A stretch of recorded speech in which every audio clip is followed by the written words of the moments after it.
tushda kimdir chaqirishini ko'rishning ta'birlari.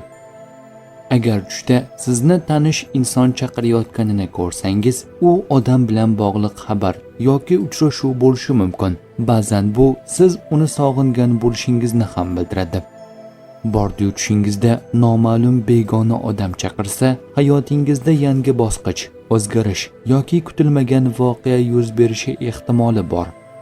Tushingizdagi inson sizni ismingiz bilan chaqirayotganini ko'rsangiz, bu juda muhim belgi hisoblanib, bu tush sizga berilayotgan ogohlantirish yoki muhim xabar sifatida talqin qilinadi. Tushdagi chaqiruvga siz javob bersangiz yoki ergashsangiz, joy yorug' va yaxshi bo'lsa, jiddiy o'zgarish, yaxshilik alomati. Bordi qorong'u va qo'rqinchli joy bo'lsa, ehtiyot bo'lish, noto'g'ri yo'l yoki xatolikdan ogohlantiradi. Tushda eshitilayotgan yoqimli ovoz yaxshi xabar va quvonchdir.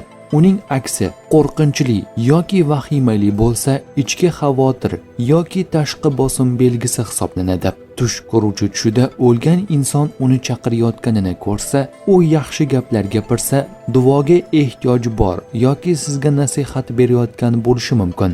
Agarda u sizni o'zi bilan olib ketmoqchi bo'lsa, bu tush ehtiyotkorlikni talab qiladi. Har doim ham yomonlik emas, lekin jiddiy ogohlantirish sifatida qaraladi. Bu tush ko'pincha ogohlantirish, xabar yoki hayotdagi burilish nuqtasini bildiradi. Tushdagi hissiyot, qo'rquv, xotirjamlik hayrat talqinining eng muhim qismidir.